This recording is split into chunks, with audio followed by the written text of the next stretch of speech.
For os i Alter Ego, der handler det enormt meget om at skabe et rum, hvor vi tør udfordre os selv og hinanden. Jeg tror, at når vi tør være sårbare, tør komme med bud, tør fucke op og prøve alt muligt af, så er det der, at der opstår en tillid og en åbenhed, som er fuldstændig afgørende i den form for scenekunst, vi gerne vil lave. Vores kreative og kunstneriske tilgang har fra dag 1 af været dybt forankret i samarbejde. Vi kan ikke arbejde alene, og det ser vi egentlig heller ikke rigtig nogen grund til. For vi har et enormt stort netværk af kreative, upcoming og sultne mennesker, der er vildt dygtige til hver deres ting, og som ligesom os er vildt tændte på ideen om et sammensat og eksperimenterende scenerum, hvor man tør skubbe til nogle af de grænser og konventioner, der kan være, når det kommer til kunst.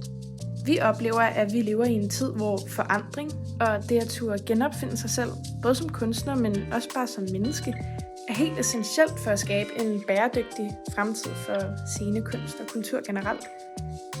Altså, vi skal turde gå nogle nye veje, og vi skal turde insistere på, at der findes en måde at arbejde kreativt, kunstnerisk og kollektivt på, som kan have kæmpestore aktier i at bringe mennesker sammen. Og det har vi brug for. Da vi lavede Fatamorgana, så talte vi enormt meget om det her med at lave ærlig scenekunst.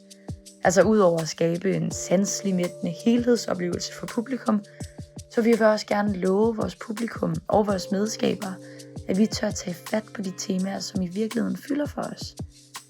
For hvis vi ikke selv tør åbne op, så kan vi heller ikke forlange af vores publikum, at de skal åbne op. Det er sindssygt sårbart, men det føler vi er den eneste måde, vi kan skabe et autentisk rum på, og det har vi bare oplevet virkelig god respons på. De her ting er på en måde blevet til nogle grundværdier for os i Alter Ego, altså når vi laver scenekunst. Vi skal turde være ærlige med hinanden, os selv og publikum. Vi skal aspirere efter at blive ved med at nytænke os selv. Hvilke nye, progressive og bæredygtige samarbejder kan vi opsøge? Hvordan kan vi favne endnu bredere kreativt? Og så skal vi have det sjovt. Vi skal gøre det, fordi vi brænder for det, fordi vi elsker at dele kunst med hinanden, udfordre hinanden og skabe ny scenekunst til en branche i forandring. Det er os. Det er Alter Ego.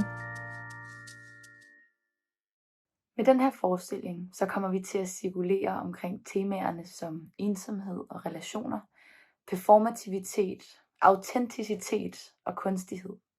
Vi har allerede nu allieret os med nogle enormt dygtige musikere, videokunstnere og andre kreative, innovative vækslagskunstnere, som vi kommer til at samarbejde med for at skabe den her immersive og sanselige helhedsoplevelse, hvor vi skal eksperimentere med kontrasterne, med spændingsfelterne. Vi skal undersøge møderne mellem det klassiske og det moderne, det virkelige og det manipulerede og meget, meget mere. Det her, det er en vigtig forestilling, fordi den forlanger en åbenhed. En åbenhed over for alt det, som der er ukendt og der er fremmed i os selv og vores omverden. Alt det, som vi forsøger at forholde os til og forudse, men sjældent forstår. Vi i Alter Ego tør i hvert fald godt allerede nu garantere en sindssygt underholdende, udfordrende, interessant og dybfølt forestilling, som vi glæder os helt vildt meget til at videreudvikle på sammen med jer, og ikke mindst sammen med vores kreative team i Alter Ego.